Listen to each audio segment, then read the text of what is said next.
This is an impressive knife. There's a name engraved on the metal. Clay. What kind of man puts his name on a knife?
Cannot enter.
It's locked, all right. Been a while since we've seen any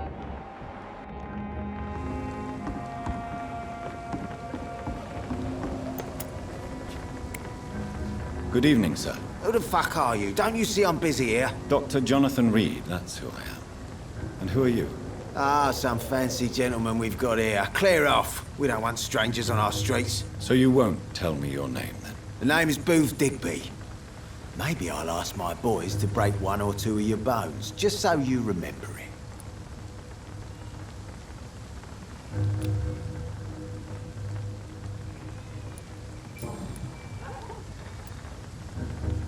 Are you some kind of vigilante patrolling these streets at night? Something like that, but the police aren't in charge here. We are, see? So you're a concerned criminal, is that it? Using funny jokes about me and my boys, are you? Fuck. You must have some balls. I saw many men like you during the war, Mr. Digby. Greedy little cockroaches who feed on despair. I could kill you for saying that. But, nah. You've been a soldier. I can respect that. So, tell me about your gang, then. What? Have you got a death wish? You really want me to answer that? Well, yes. You seem so proud of your status. Why not tell me who you're working for? Oi! I'm the boss, all right? The Wet Boot Boys work for me. All of them. Situation round here is better than other districts because of us. Because of me.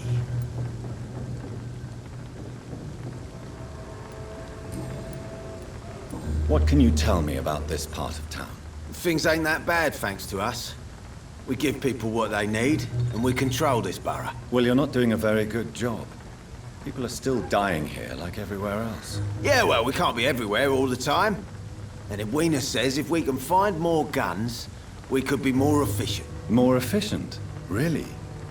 You should probably tell Edwina that guns are useless against diseases and infections. Incredible. You know what? You're lucky she can't hear you right now.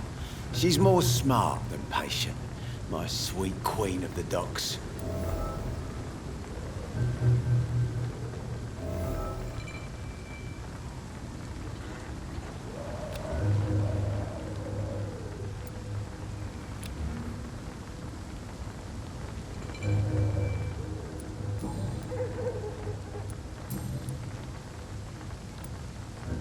I know you're looking for an honest job, Booth.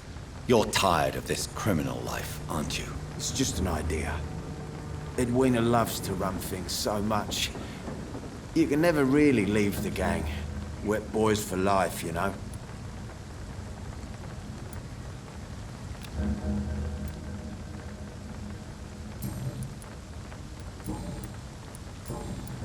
Goodbye, Mr. Digby.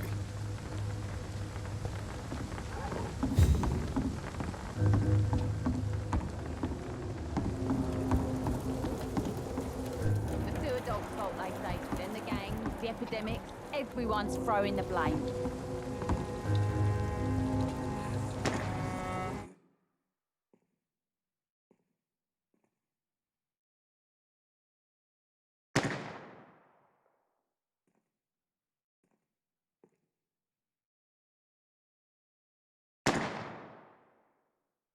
Good evening, miss.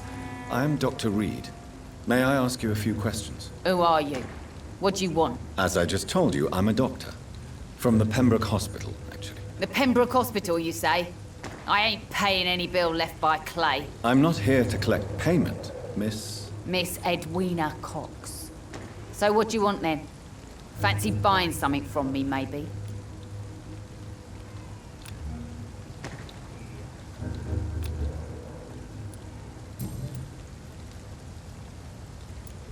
What can you tell me about this part of town? You can't trust anyone around here. As soon as you lower your guard, you can be sure some arsehole will take advantage of you. You sound like you're thinking of somebody in particular. Take the gravediggers of Southwark. They must pay me every week, but it looks like they forgot who gave them permission to steal from the dead. Looting corpses in a mass grave. That is a new low. Whatever. Hey, since you're a doctor and all, maybe you can access that forbidden area and remind those bastards what they owe.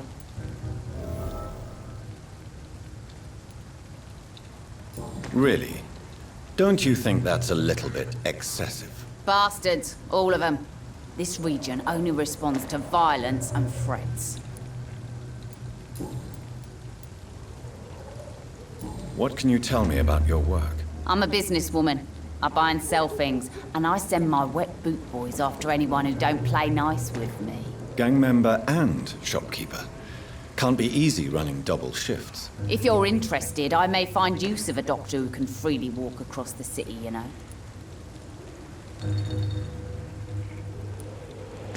You're quite blunt, aren't you?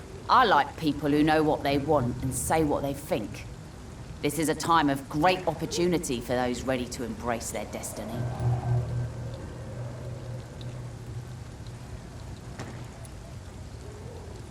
I'm not interested in a career in the criminal underworld, Miss Cox. Fair enough.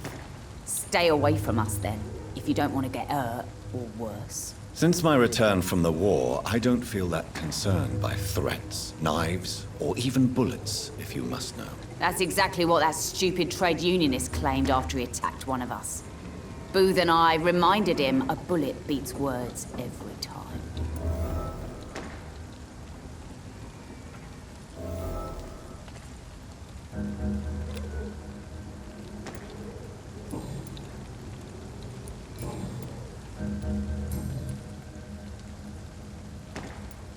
Tell me about the man you and Booth killed, Edwina. The bastard killed one of us and received retribution.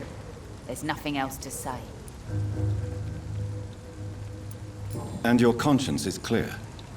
You kill without hesitation. Violence is an efficient tool, Dr. Reed, when used properly. So you decide who lives and who dies, just like that. Yes, Doctor.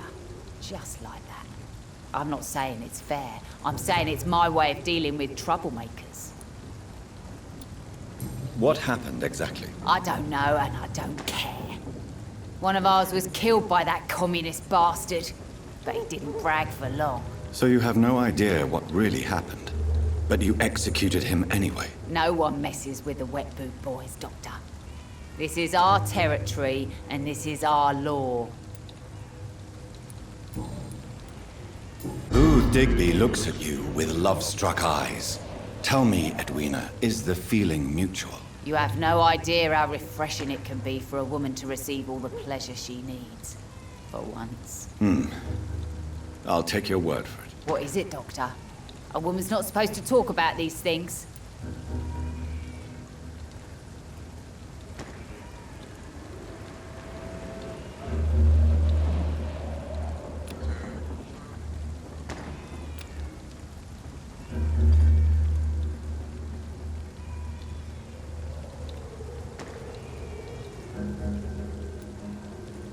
I believe you manipulated Booth Digby to get everything you wanted from him, both inside and outside the bedroom. The poor bastard is good to me, if you must know.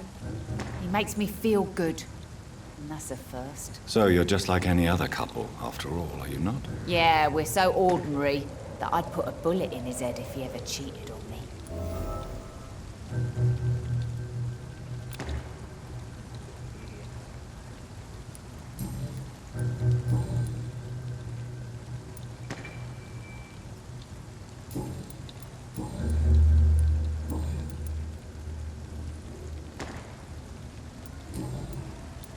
Booth Digby looks at you with love-struck eyes.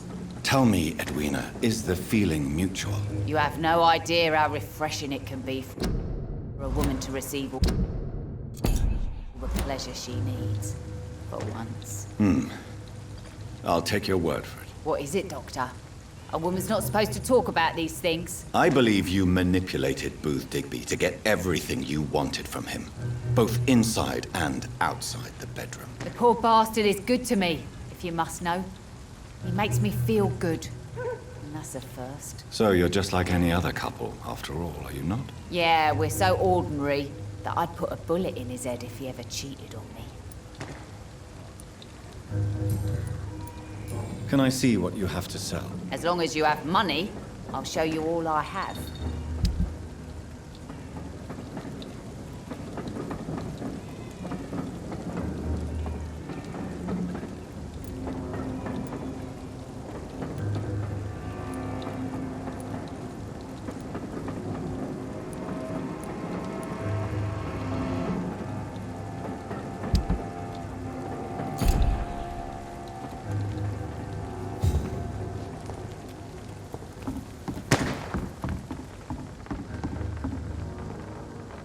You again. What do you want?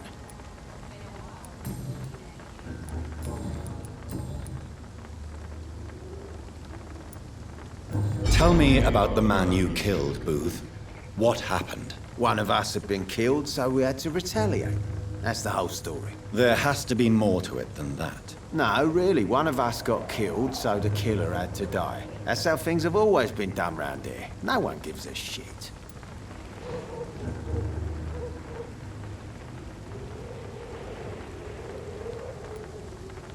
Don't you see it's an endless spiral?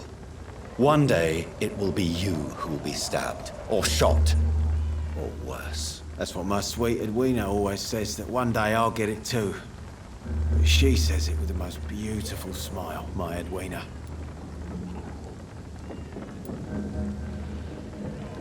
Do you know Edwina suspects you to be unfaithful?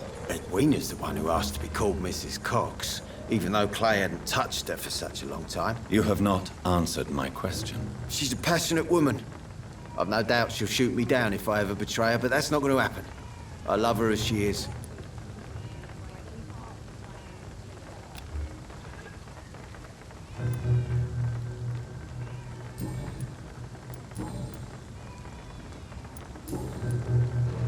Goodbye, Mr. Digby.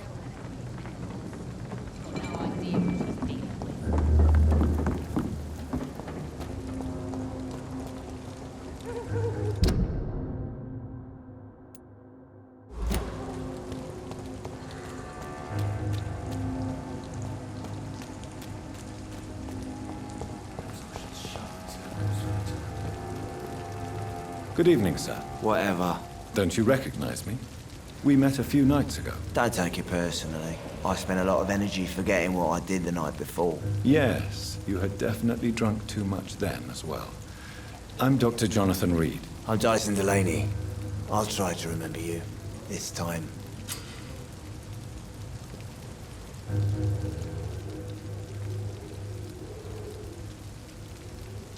Inebriation aside, do you need medical help? Yes.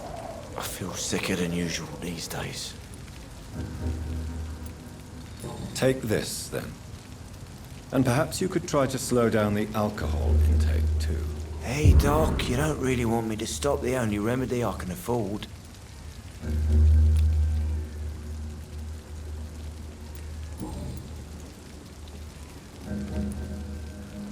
Surely you must have had dreams and expectations when you were young, like everybody else. Sure. I wanted things to change.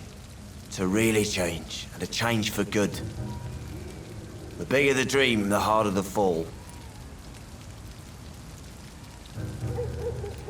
Sounds like you were an idealist, which is honorable. No, sir.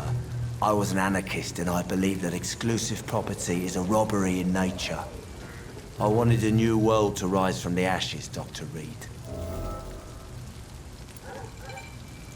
Do you really think the world is that bad? No, I believe we all can choose to make it better.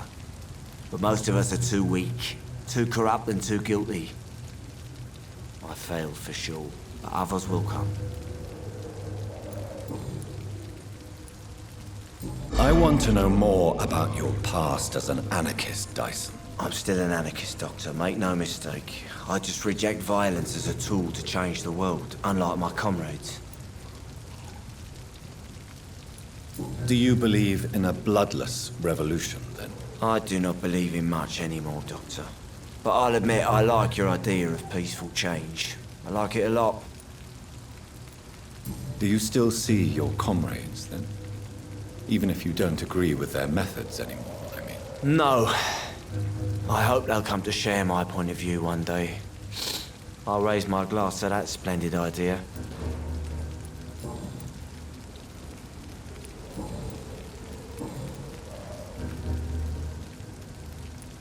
Is there anything in particular that you like about this part of town? Except for the cheap drinks, I mean. How dare you say such a thing? I love this neighborhood. So friendly, so joyful. Why are you so cynical? Cynicism is the polite way to express despair, Doctor. No reason at all to rejoice, then? Life is hopeless and then we die, is that it? Let me tell you a story. All right. Go on. A few years ago, when I believed a resolute man could change things around here for good, a tragedy occurred nearby. What kind of tragedy? It was a bomb. Bomb that exploded and killed many people. Metal and blood everywhere. Shouts, fire, broken window of the shoe shop, the torn street light. You lost people you loved that day, didn't you? I've lost everything. But you know what the worst part is? I don't even remember where it happened. I've drunk so much to forget it. And now I can't remember where it was. I can't pay my homage to the dead. I'm sorry, Mr. Delaney. It's okay. If you ever find the place, just leave a flower for me there. Even if you tell me where it is. I'm not sure I'd memorize it.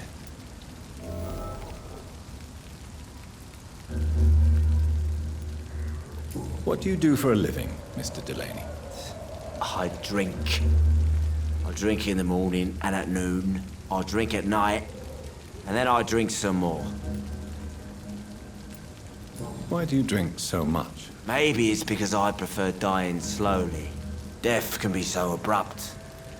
Personally, I like to see mine coming at my own pace. You sound very sad, sir. That's because I am Doc. Don't you work at all? I'd love to, but I don't have the time.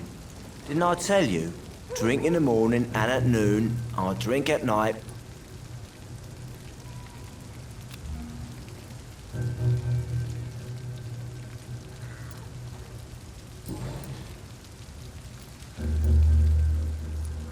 Is there anything in particular? How dare you say so? No Let me tell you. Another time, perhaps. I'm not sure I want to hear another sad story.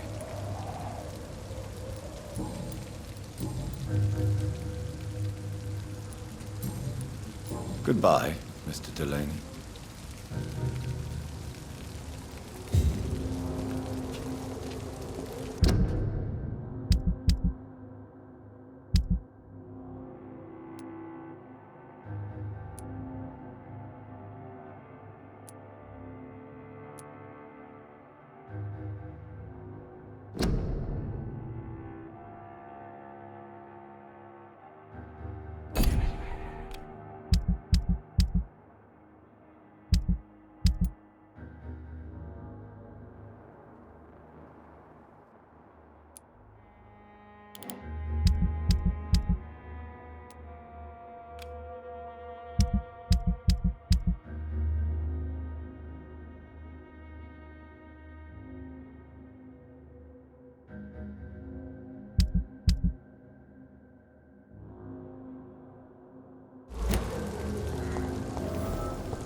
Good evening, Tom. Good evening, sir.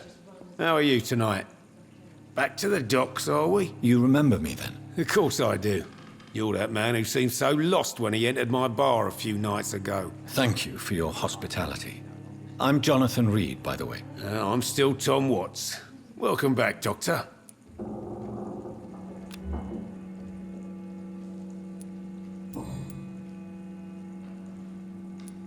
How is it you can keep this place open? This part of town doesn't seem particularly safe. Well, since everybody needs a drink, my pub is considered neutral ground by most groups.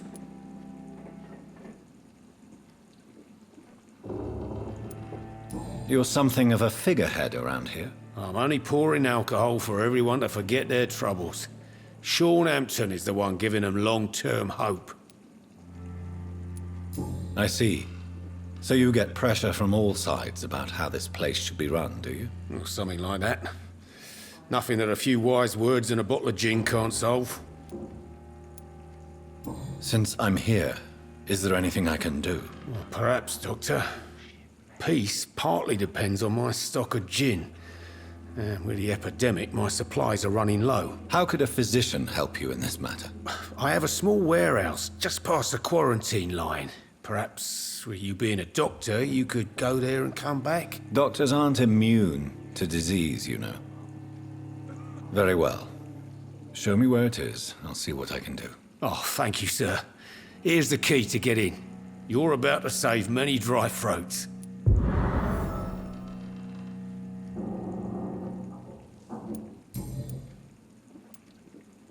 What can you tell me about this part of town? It's not that bad. Thanks to people like the sad saint of the East End. Who? Sean Hampton, our own private holy figure. Few are foolish enough to make peace with the gangs. Sean is one of them.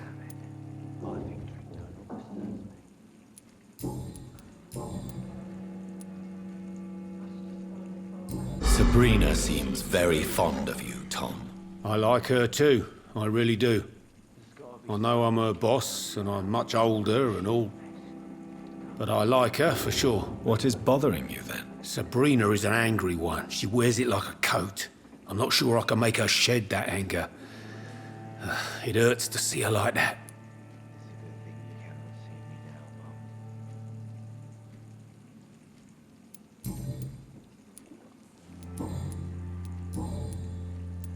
Goodbye, Mr. Watts.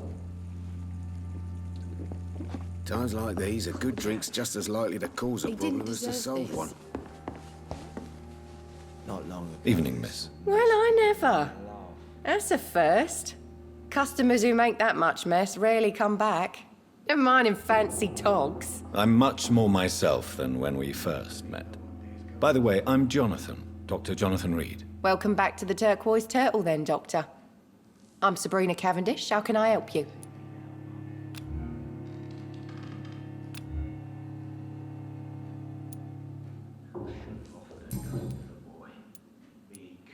This place seems, how shall I put it, very colorful.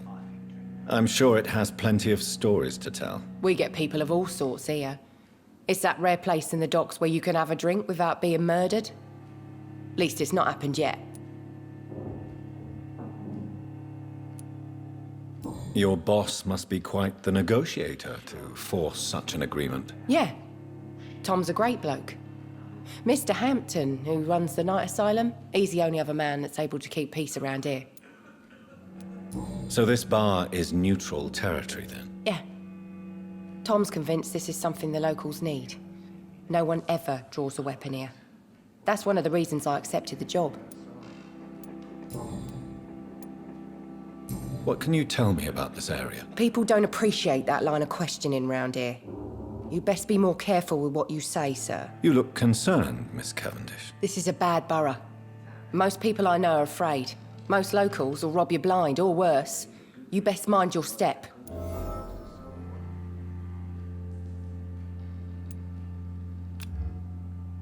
So you and your friends all feel in danger? No exceptions? Tom's the only exception I've come across until now. But he's not like everybody else. What can you tell me? People don't... You look This is a bad borough. So you and your Tom's the only...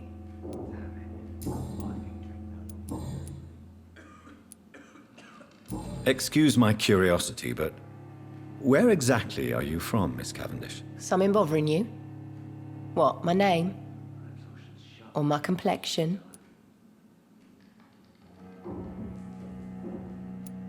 Believe me, I never judge someone on their place of birth or the color of their skin. If that's true, you'd be one of the few not to make fun of me. Just you, Tom, Dyson, Miss Fishburne, and of course Mr. Hampton. I'm sorry if I worried you.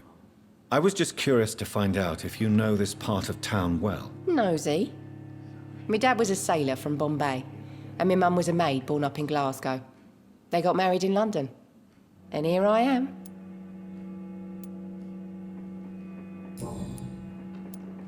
Sabrina, tell me about your true feelings for your boss. I love Tom.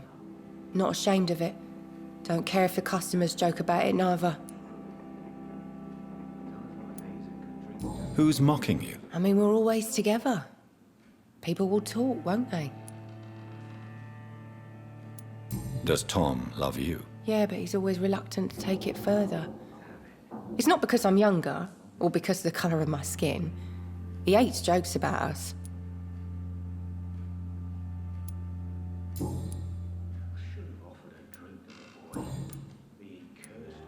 Goodbye, Miss Cavendish. Giving me a laugh.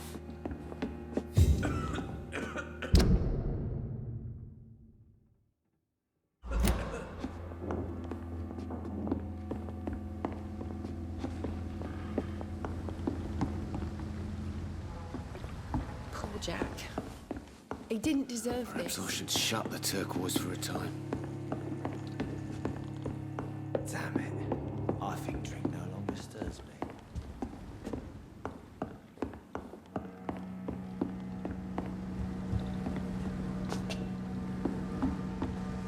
I hope I live long enough to see them wet boot boys get. Boy, the accursed thing you haven't just seen me now, lost orphan.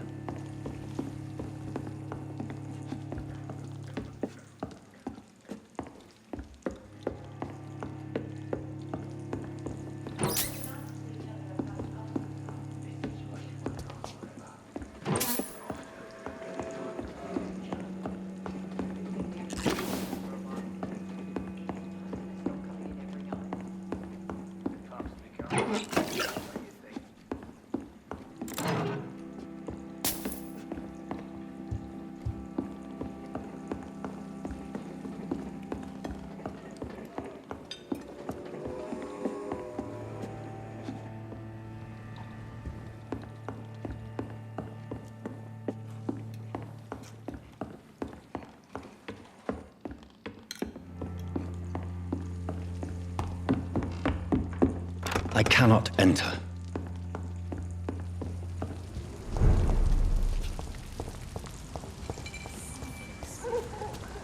My guess is they're recruiting for some vengeance. In the meantime, the boys are waiting for our... well, for your orders. I hope the rumours about Clay are true. I can't believe I'm doing this.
feel giddy.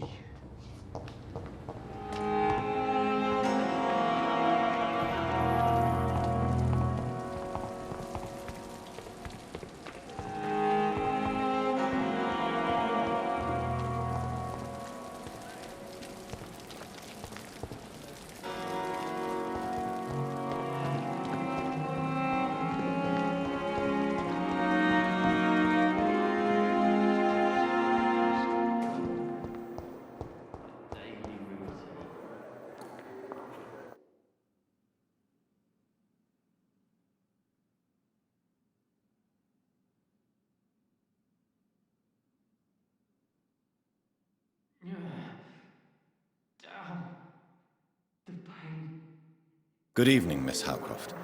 How are you tonight? I need blood, Doctor. Warm, rich, vibrant blood.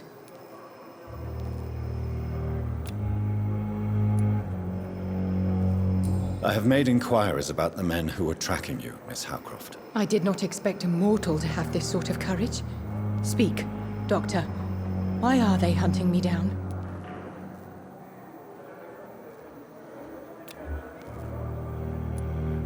It was a misunderstanding.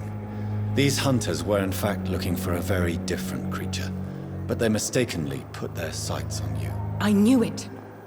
I have become undone. Those hunters have discovered me, but they don't know what I'm capable of. If you'll accept some advice from a petty mortal, I think you should assume a low profile and just quietly disappear into the shadows. You are right. And you have served me well, mortal. Take this as a reward for your time. Perhaps I will allow you to drink deep of my blood. One day. Thank you. I'll keep that proposition in mind.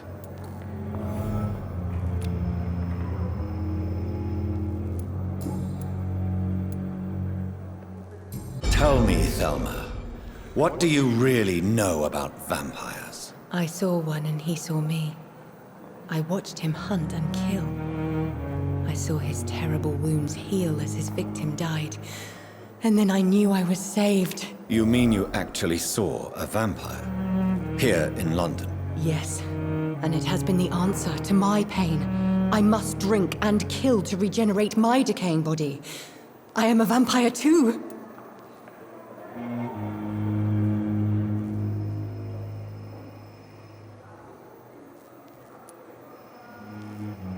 You have no idea what problems your claim could cause if heard by the wrong people, Miss Howcroft. You must stop this nonsense now. Why fear the truth? Strange things live in the dark, Dr. Reed. Strange and ancient beings that were here before this island even had a name.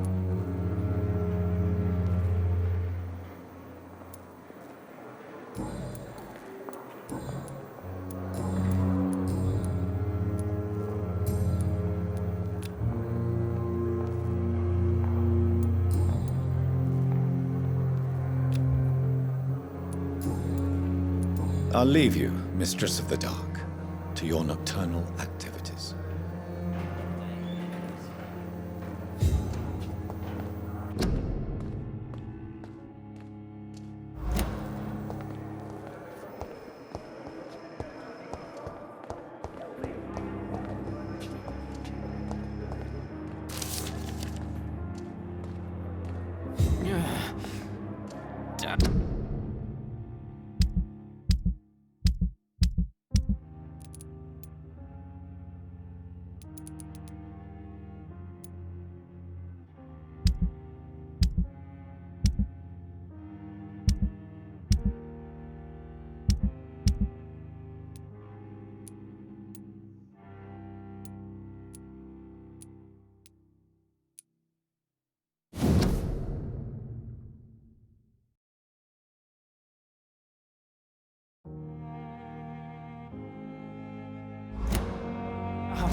The pain.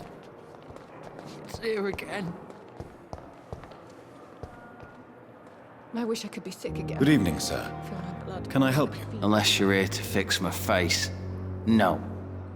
I don't think you can help me. I'm Dr. Reed. I've recently taken the position of head surgeon here. War injuries, am I right? You guessed right, Doctor. German shell took my pretty little mug right off. But they still call me Thomas Elwood. Time has lost its effect on me. But the suffering... How is your stay with us, Mr. Elwood? Oh, it's bliss. I just escaped death in the trenches to be surrounded again by the moans of the dying. Can I ask you precisely why you're a patient here? It's the pain, sir. The drugs don't work. It just hurts under the scars, if you get my drift. Can I do anything for your pain? Nurses gave me a bunch of pills. No effect.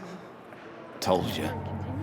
It's like the flames are under my skin, burning away. Who is treating you? Is someone in particular looking after your case? Nobody since the old and tired doctor spoke to me. Started to think I was forgotten about. Wouldn't blame you. You don't seem worried by that. My face hurts so much more when I smile or cry. I've learned it's easier not to speak. But be assured I'm smiling inside.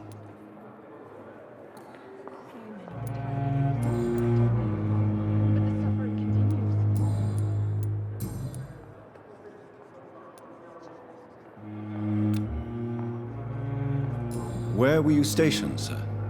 Did you serve for long? I really don't want to talk about all this shit. No offense. I was pushing too much. I served in France myself. I just wanted to know what happened to you. You were an officer, weren't you? Then I doubt we fought the same war, sir. No offense. How close are you to Miss Horcroft? Are you aware that she thinks she is a vampire? To wait for her next nibble is the best reason to stay here. Every time she approaches my bed, she treats me like something tasty. A normal person. Aren't you afraid? She may hurt you if the game goes too far. She's quite harmless, I can assure you. Her head's broken inside is all. Her arm busted on the outside. But she's still beautiful. Living proof that there's hope for me.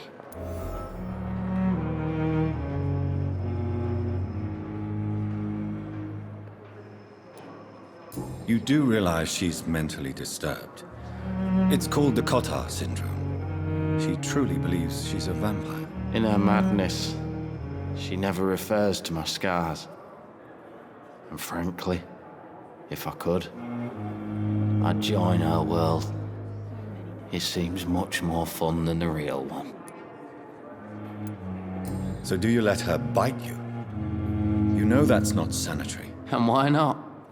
She's only supping a few drops of me blood. And the pain, it's real for once. She could decide to bite less willing patients. Then it's another good reason for me to stay here, Doctor.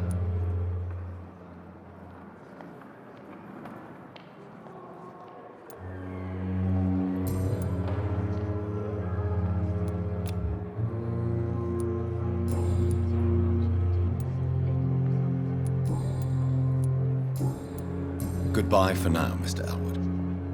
Disgust on on every me. street corner. But the suffering continues. The daily routine. Good evening, nurse. Good evening, Doctor. I don't think we've been introduced yet. My name is Pippa Hawkins. And I'm Dr. Jonathan Reed. Dr. Swansea has recently offered me a position in this hospital. Well, it's a euphemism that your help will be appreciated, Doctor.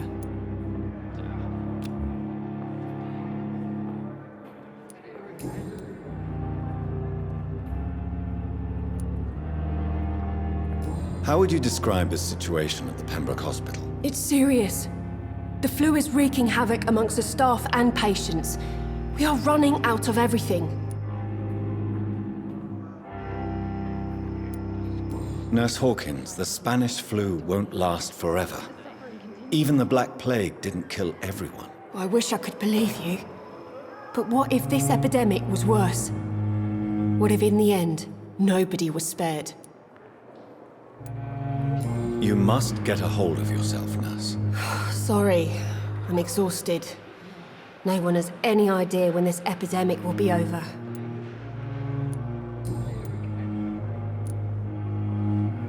How long have you been a nurse? Or long enough to see that the epidemic is winning.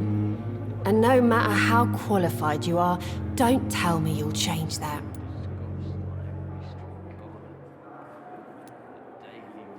You'd be surprised what dedication can achieve, Nurse Hawkins. In medicine, sometimes we're just a test result away from a miracle. Sorry, Doctor. I don't want to sound bitter, but I'm just too tired to give a pep talk like Nurse Brannigan. How is the Pembroke staff coping with the epidemic? Well, not well.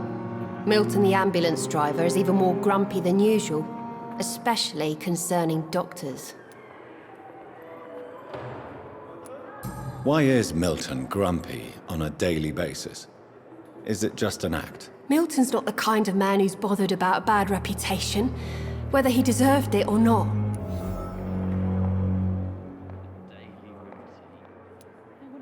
Why does Milton dislike doctors? I don't know. Just ask him. But be warned, Milton is not the chatty type. Pepper, I know you're very close to Milton Hooks. Yes, Milton Hooks is my man. If you want to report me for that, just feel free, Doctor. I have no intention of reporting you, Nurse Hawkins. But are you aware of the risks? The rules say I won't be allowed to work as a nurse anymore. But here at the Pembroke, we break rules all the time. Is he worth the risk? Hey, I'm no perfect woman, and Milton is not the finest bloke. But we do our best to get by. That's all any of us can hope for nowadays.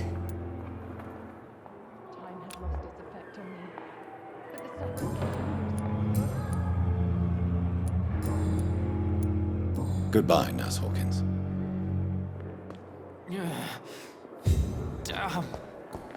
The pain. I have wasted too much energy for so little result. I wonder what your last thoughts would be, sir. Good evening, Mr. Hampton. How do you feel? Dr. Reed, is it? Oh, sir, I must apologize for my behavior. What do you mean? I was not myself in the factory. Fear and exhaustion made me say awful things to you, I'm afraid. You remained perfectly nice and polite. A little delirious, perhaps. But who wouldn't be after enduring an abduction? Thank you, Doctor. That's a relief. Now all I need to do is rest and return to my flock.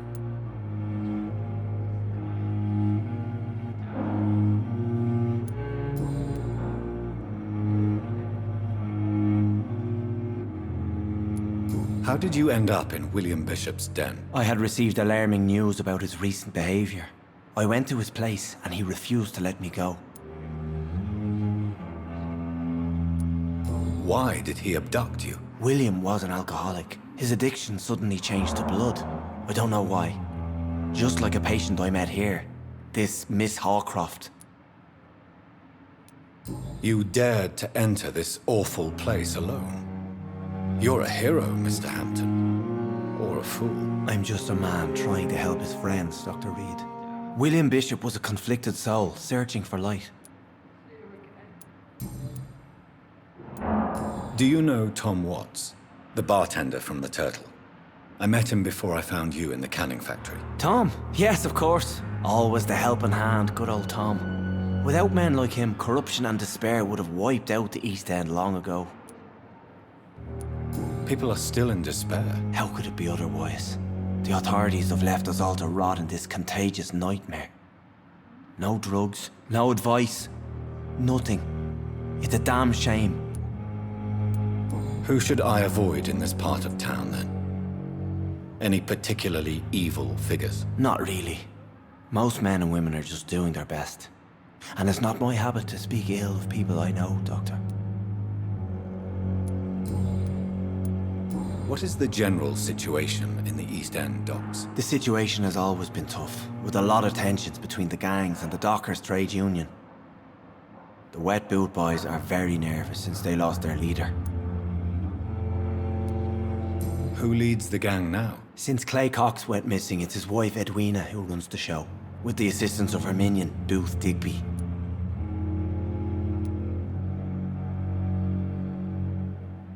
Has the gang been threatening you? Ah, no. I've had this nickname for so long, you know, the sad saint of the East End. No one dares to bug a saint, not even criminals.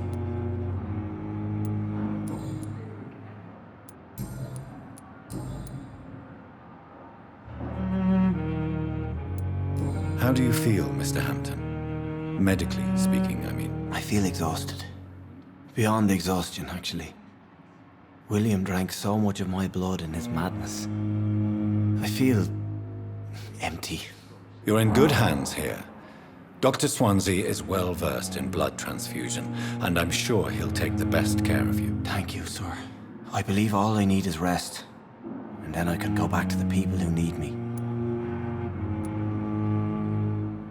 What do you do for a living, Mr. Hampton? I can't help but notice the cross around your neck. I manage a night asylum for the poor and homeless of the docks. And I try to guide the lost and hesitant on the right path to our Lord. Are you a priest, Mr. Hampton? A deacon, maybe? Not at all, Doctor. I'm just a man of faith willing to preach the good word. Why didn't you use your cross against William Bishop? To repel him somehow? That's a very strange question, Doctor. A cross is no magical token, if that's what you were trying to say. Not mine, anyway. Have you made friends since you arrived? Not really, but I recognize Miss Harriet Jones. I knew her when she lived by the docks. That poor woman had such a miserable life. You never came to see her here at Pembroke? Receiving visits when sick can be an important part of the healing process, you know. We're not just bodies. You're preaching to the converted now, Doctor. To be truly honest, I thought she was dead. She left the docks many months ago. Goodbye, Mr. Hampton. We'll talk again later.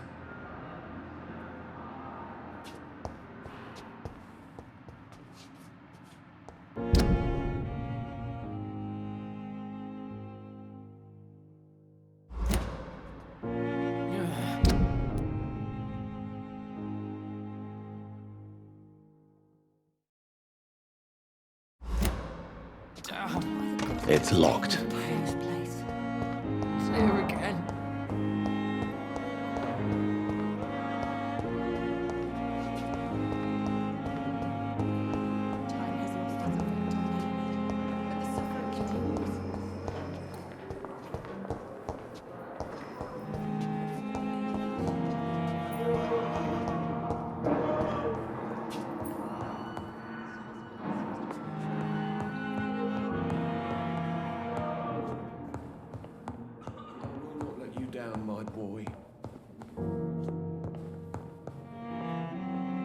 Good evening, sir. I'm Dr. Reed. I believe we're going to be colleagues. Reed? Yes, I've been informed about your arrival. I'm Waverly Ackroyd. Welcome aboard, I suppose. Does my arrival inconvenience you in some way, Dr. Ackroyd? Let us just say that I don't particularly share Dr. Swansea's enthusiasm for hiring you. What we need here are reliable professionals, not overrated dabblers.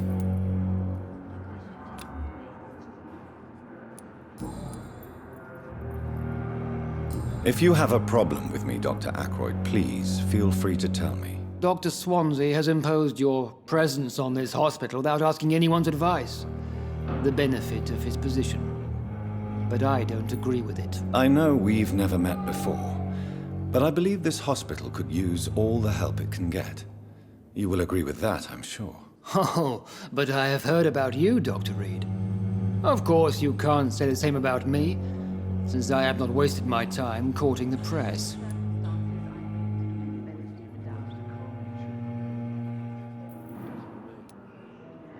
Aren't you too old for such jealousy? It really won't do you any good, you know. Don't be ridiculous, Dr. Reed. A simple glance is enough for me to know you have nothing for me to envy.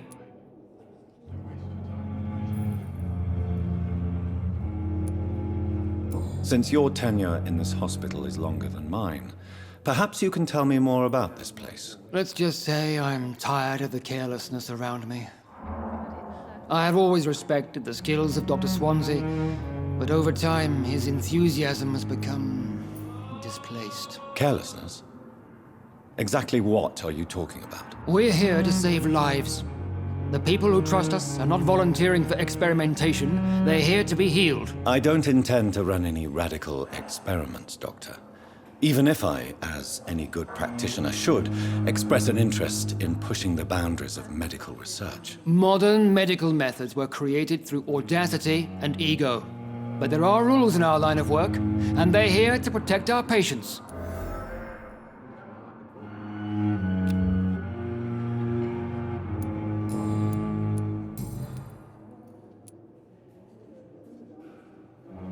I don't know what you've heard about me, but I have already proved my value as a practitioner. I don't question your skills, Dr. Reed, but your motive.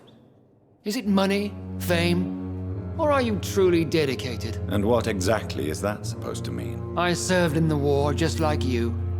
But unlike you, I did not use the wounded to play the modern sorcerer. Be careful what you insinuate, Dr. Ackroyd. I only want you to admit you used those men to improve your theories.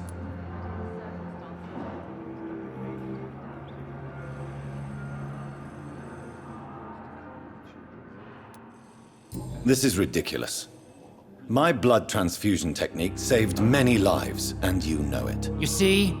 That is exactly what I hate about people like you. You avoid this kind of accusation instead of facing reality. It seems you have bad memories of your military service. I refuse to see this industrial slaughter as scientific progress. War only reveals the worst in men. We can at least agree on something, Dr. Ackroyd.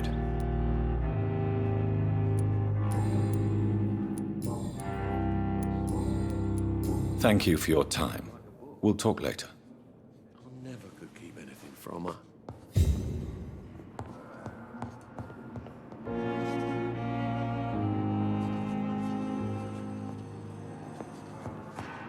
Good evening, sir. Good evening, sir. I'm Dr. Reed. May I help you? I don't know if a third opinion is needed. Your colleagues are already arguing about my condition. I see. Would you mind telling me more about your situation? I'm Harvey Fiddick. All I want is to get me bloody arm fixed properly.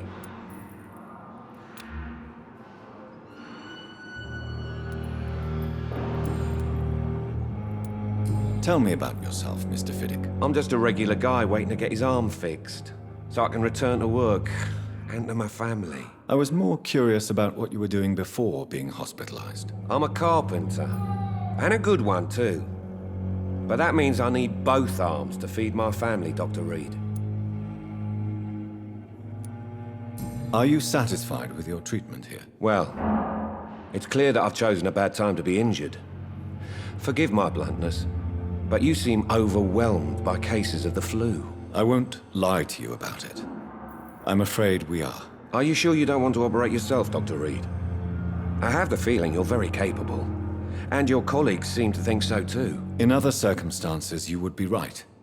But for now, I don't think I can take on the responsibility. My apologies. Tell me about the doctors who are arguing about your case. Strickland and Ackroyd. They both want the best for me, but there's a lot of pride there. Doctors are no different from carpenters, it seems. What do you mean? I often had professional arguments with rivals on a building site.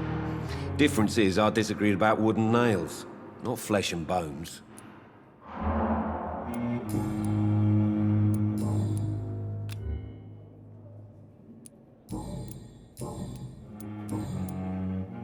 Goodbye for now, Mr. Fiddick. I'll see you later. Oh, sweet girl. I'm willing to give you the benefit of the Reads doubt. me like a book. Never could keep it.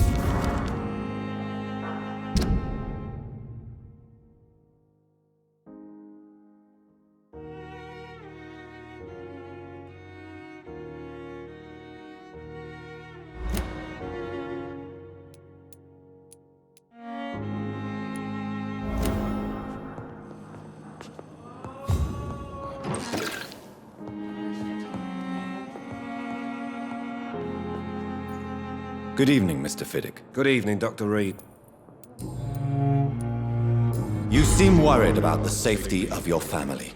And it's obviously the reason why your wound troubles you so much. I cannot give up on my children now.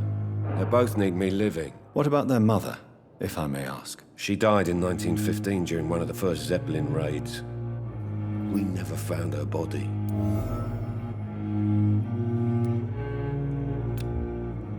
Tell me more about the death of your wife, Harvey. 1915. I was in the army, building workshops for the Royal Flying Corps. Helen was happy I wasn't sent to the front. What happened? The Germans sent Zeppelins to bomb the construction site, but they missed their target. My wife was bringing my dinner when the bombs fell. I'm sorry for your loss. So many died during the bombings. I served in France and witnessed the carnage there. I would like to say that she didn't suffer. Truth is, I have no idea. I just know that I'm all that me kids have.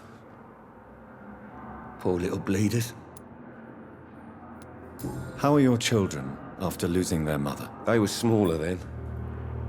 The only good thing about this is my Helen didn't bring them with her that night.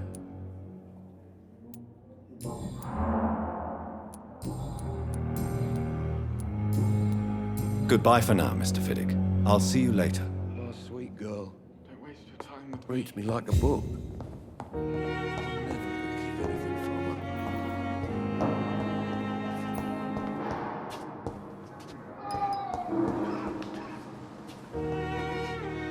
Good evening, Doctor. I believe we're going to be working together. Dr. Reed. Dr. Swansea informed us of your arrival, but I could not dare to believe we'd have such good fortune. Such an honor, sir. Thank you. And you are? I am Thoreau Strickland, Dr. Thoreau Strickland. I'm a great admirer of your work, Dr. Reed.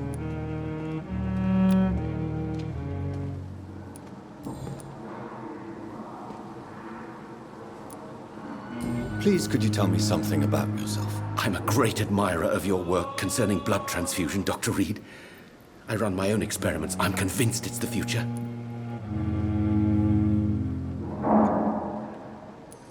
I based my technique on my mentor's research.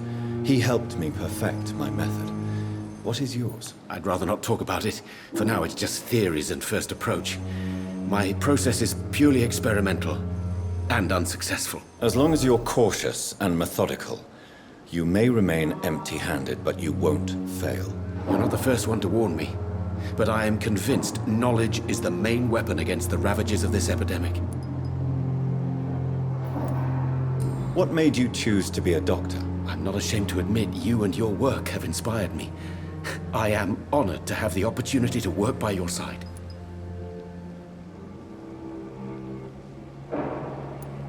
It's always a pleasure to share scientific and medical knowledge with someone eager to learn. I'll be glad to help you if I can. This epidemic may be the century's most terrible disaster, but I'm convinced that we, as doctors, are the only ones able to defeat it.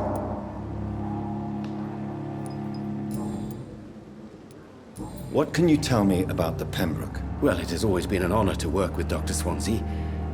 But with your arrival, I can't think of a better opportunity to learn about blood transfusion. You seem quite optimistic.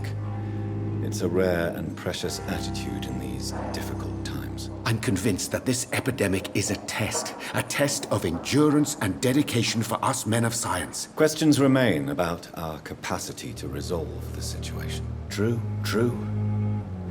Last summer, during the first wave of the epidemic, I used to joke with Milton about the extra work. We're not smiling now. Do you need help with anything in particular? Well, yes, maybe.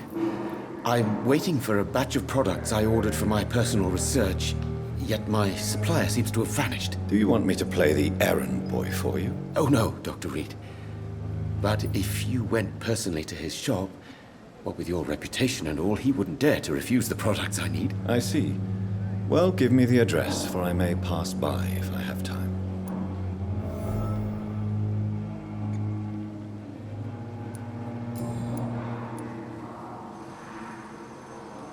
What do you think of Dr. Ackroyd's aversion to modern medical methods? It's a shame he's so narrow-minded. Dr. Swansea taught me that science is about exploring uncharted territory. I'm convinced that's true. With the influenza and all that's going on, you should put your differences aside, don't you think? Why is it so difficult to work together? I believe that if Dr. Ackroyd had been the one to discover the transfusion process, he would be the first to recommend its use. So you believe it's just a question of jealousy and pride? Dr. Ackroyd is as proud as he is blinded by his obsolete concept of medical science.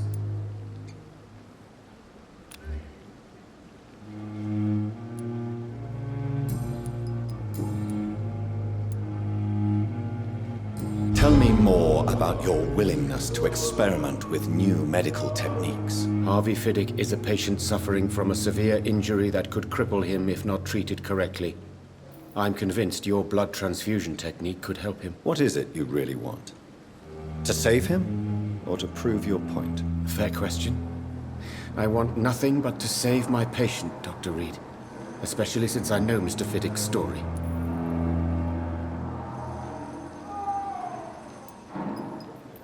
This personal involvement could also appear to be a lack of impartiality.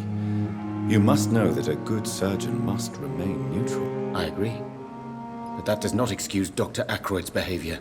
A man who did not even take time to converse with his patient. Do you think keeping his distance was a mistake?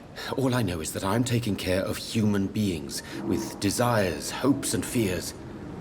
Not some biological machine comprised of blood, bones, and flesh. Tell me Mr. Fiddick's story. Our first diagnosis was compromised because Mr. Fiddick lied to us about the real origin of his injury. He first claimed it was an accident. But why would he hide such crucial information from us? Because he is a proud father, ashamed of putting his children at risk because of his own negligence.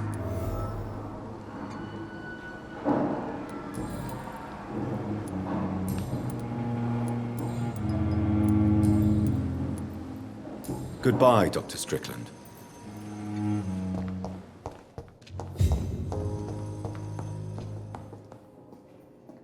Good evening, Mr. Fiddick. Good evening, Doctor. Tell me about your injury, Harvey. Why do you feel so guilty about it? My wife died because of me. And now I may lose everything because I've been careless enough to hurt myself. What an arsehole. How could your job be responsible for your wife's death? I was working a double. She went out to bring me a hot meal and got caught in a German bomb raid. You can't hold yourself responsible for your injury, Mr. Fiddick, unless you tried to hurt yourself. Of course I didn't hurt myself. But I can't work until my arm is fixed. My children need to eat, Doctor.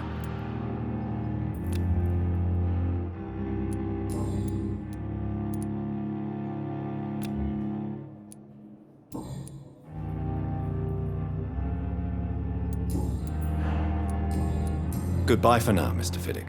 I'll see you later. You always knew the words to calm the children, Helen. As for me, what a blundering idiot.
I wonder what your last thoughts would be, sir.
It's locked, all right.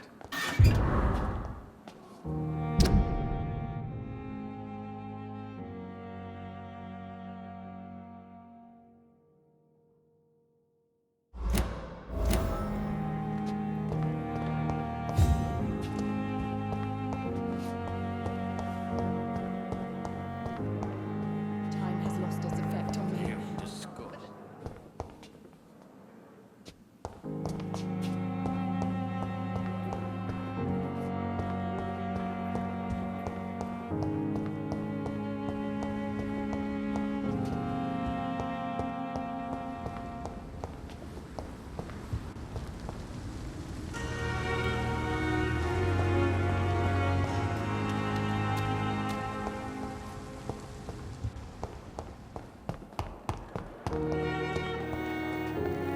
Good evening, Nurse Hawkins. Good evening, Dr. Reed. Pepper, are you sure you want to leave this hospital? To become a nurse was a little girl's dream. But in the end, I don't feel that useful. I want more. I want to make things change.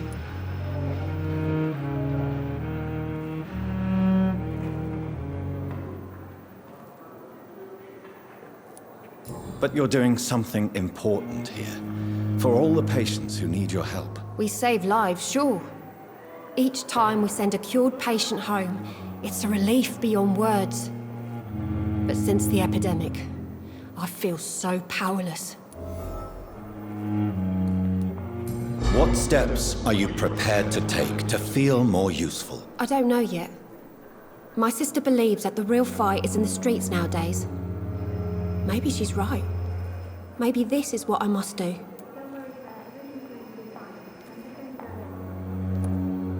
And what about Milton Hooks? Does he share your point of view? For Milton, any change means more comfort and more peace. I disagree.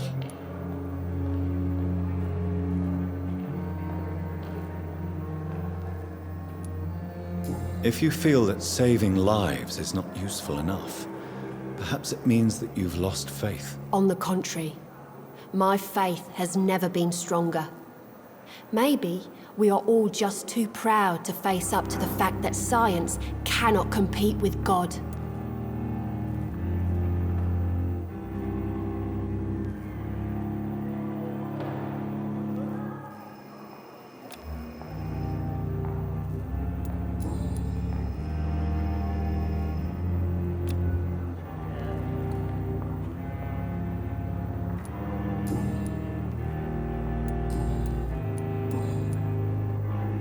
Goodbye, Nurse Hawkins.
It's locked, all right.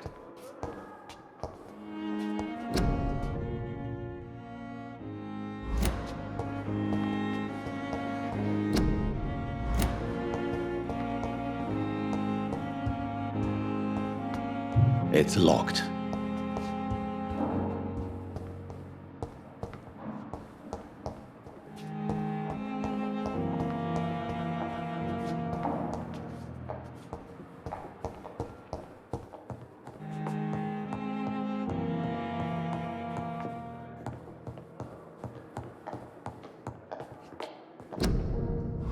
Not now!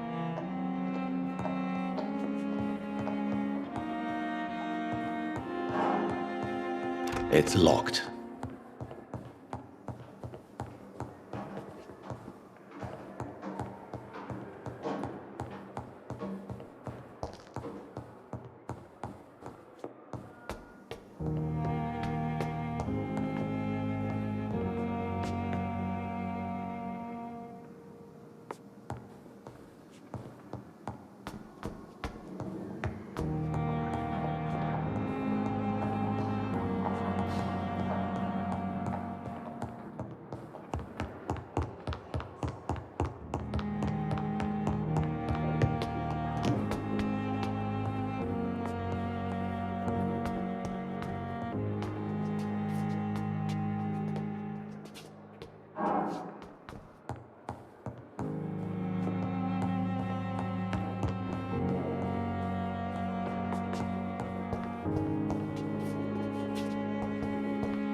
This must be the place.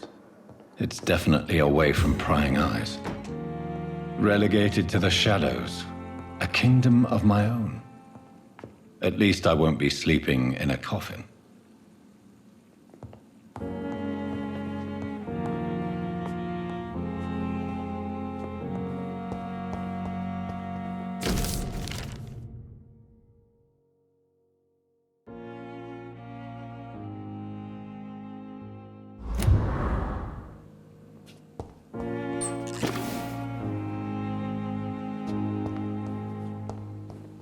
The flower's dying. It needs water.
until my research is complete.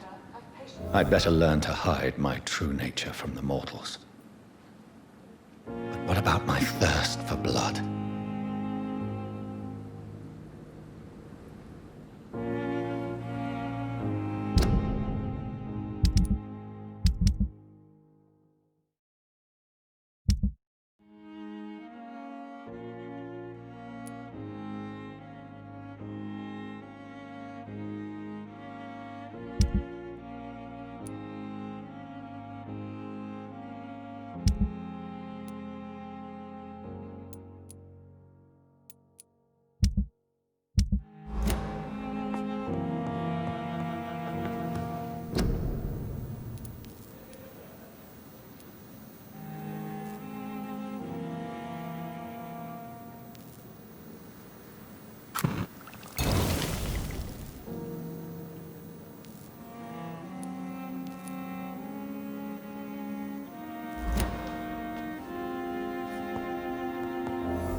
Daily routine.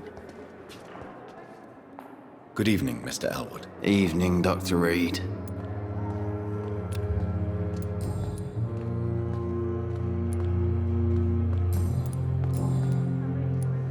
Why do you feel responsible for the injury, Thomas? What really happened? I wasn't disfigured by any German shells. It happened during my leave. It was an accident.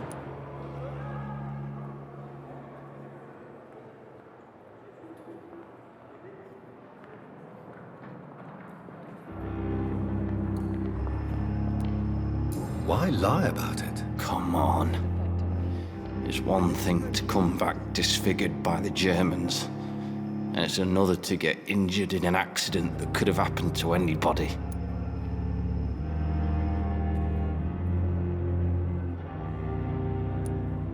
Reconstructive surgery has been very successful for some soldiers. I don't want to wear a bloody mask for the rest of my life. I'd rather stay here and just be forgotten.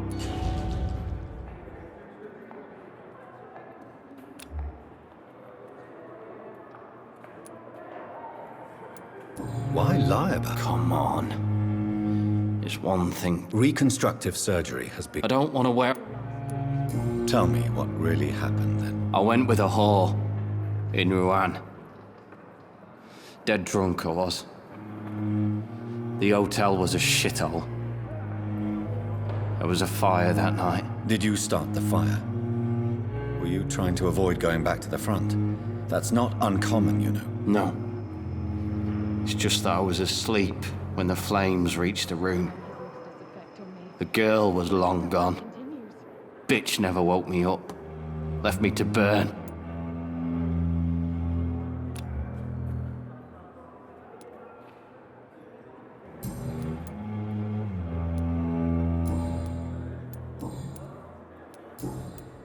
Goodbye for now, Mr. Elwood.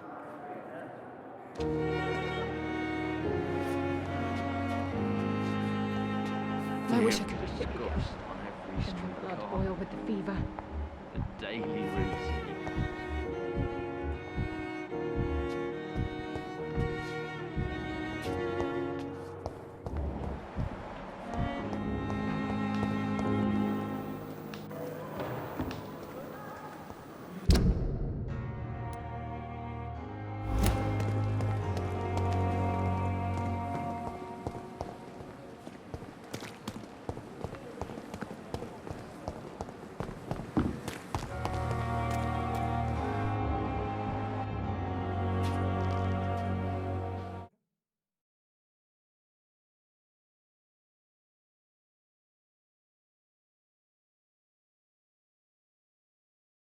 We've dodged death so many times. Oswald, you can't just die like this. Good evening, Mr. Cox. Dr. Reed. Still working at night, I see. I like that. And why is that? People who don't sleep at night always seem more alive to me. More interesting, one way or another.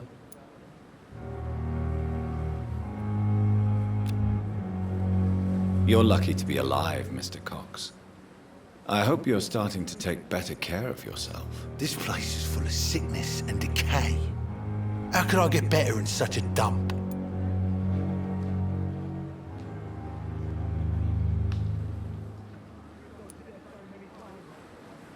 Consider yourself lucky that I'm treating all of my patients equally.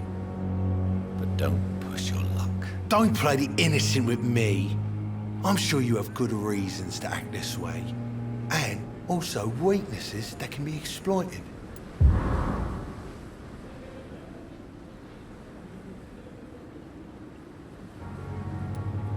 I have found the gift from your wife. In that case, you'll be properly rewarded, Doc. Clay Cox is a man of his word. I hope that won't make me an accomplice to your future crimes. Who knows what I might do now I feel invincible again.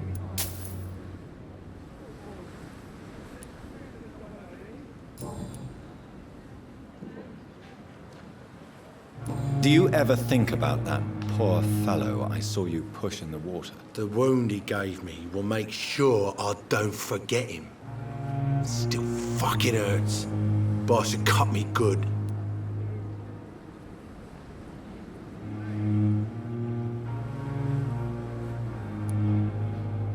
That man was determined to murder you. You almost died. What a surprise. The first time I met him, he nearly shit himself. Fucking coward. I guess revenge gives you balls. What did he want? Revenge? I recently had to kill his brother. Poor arsehole thought it would be easy to return the favour.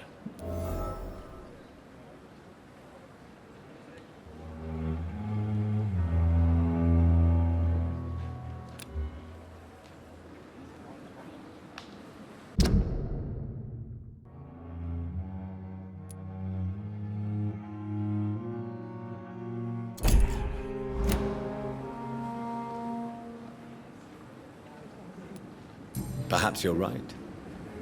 Maybe only the strongest will survive in these dark times. If there must be only one, in the end, make no mistake, I'll be the winner.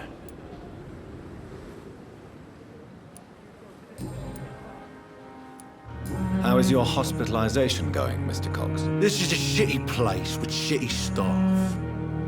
As long as I'm treated all right, I'll be fine.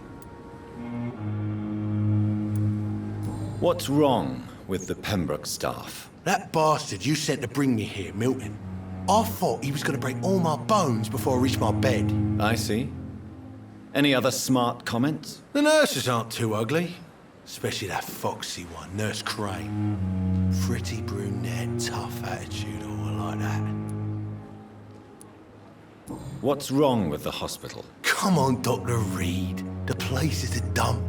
Smelly, sad, and dirty. But you're alive thanks to the efforts and dedication of the staff here, aren't you? What are you expecting, a medal? I thought that saving lives was just part of the job. Must be an unsatisfactory profession at this time, I'm sure.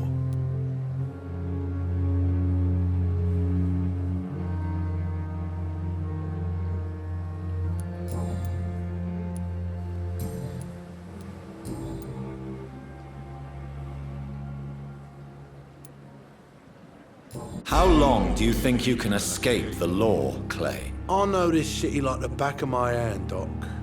I know its streets, who to pay, who to avoid, and who to bully.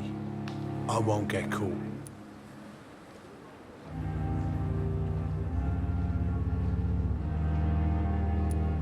We can't escape the consequences of our actions. The past catches up with us in the end. I ain't afraid of death. I don't hide who I am. I live my life honestly, which is more than I could say for most folks. And who are you, then?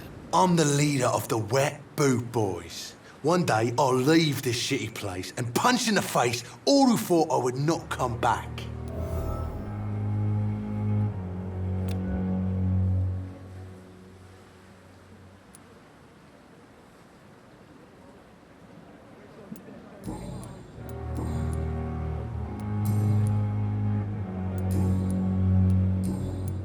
I'll leave you for now, Mr. Cox.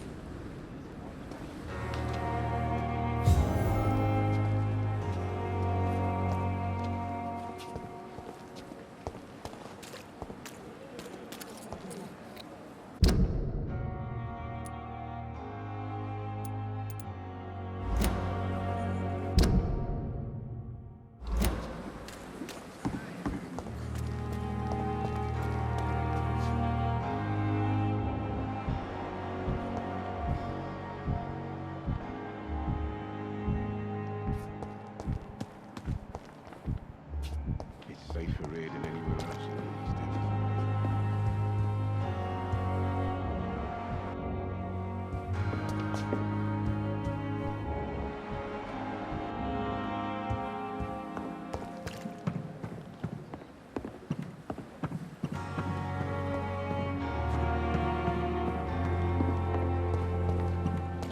Perhaps I should have considered the offer from that Cadogan fellow.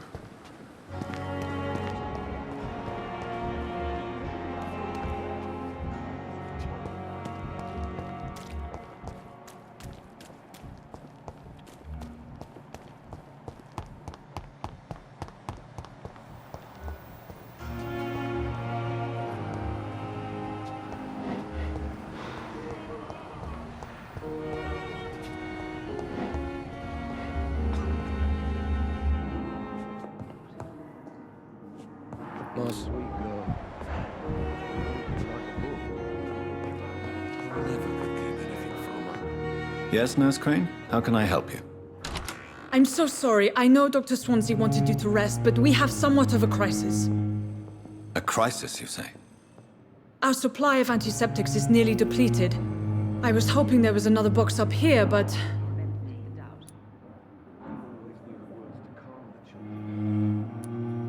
What type of hospital are you running? No antiseptics? You have been away too long, Doctor. With the war and now this epidemic, supplies have been running scarce for months now. I may have a solution. In France, during the war, drugs shortage was a daily problem, and we had to use our wits to overcome the shortages. However do you mean? If combined correctly, certain household chemical products can be used in a pinch instead. Now, where's the hospital storeroom? The storeroom?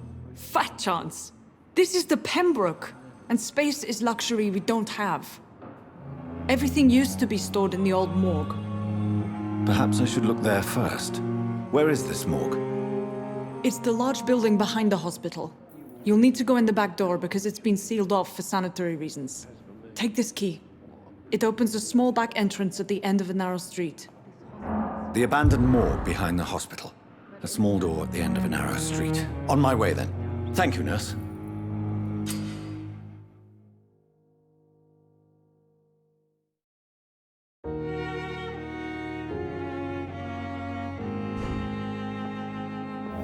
Good evening, sir. My sweet girl. Reads me like a book.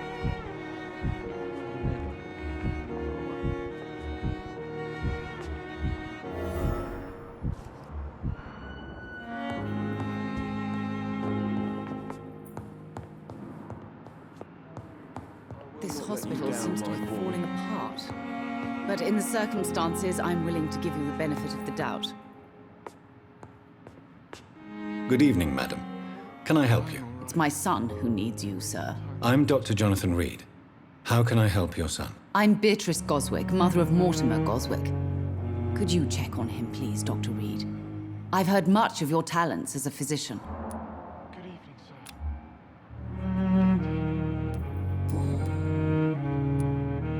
What can you tell me about yourself, Mrs. Goswick? Not much to say. Just take care of my Mortimer and I'll cover all the expenses. That's all that matters.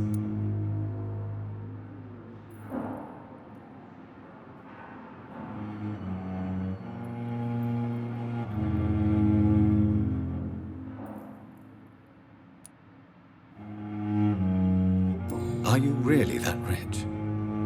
Most of the patients here are of a more humble origin, if I may say so. Yes, thanks to my husband. May he rest in peace. I can cover any needed medical expenses. May I ask if you have an occupation, Mrs. Goswick? I'm a teacher by profession.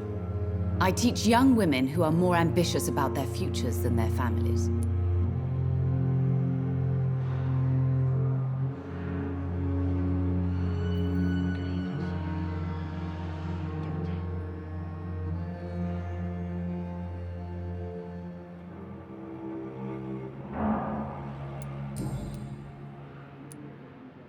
What do you think of your reception here? Any complaints? I have had the uttermost reservations about this hospital since we arrived. But we had no other choice, considering the state of emergency. Is there something in particular that's bothering you? Some of the staff were not especially welcoming. I suspect they're not accustomed to dealing with patients of such social standing.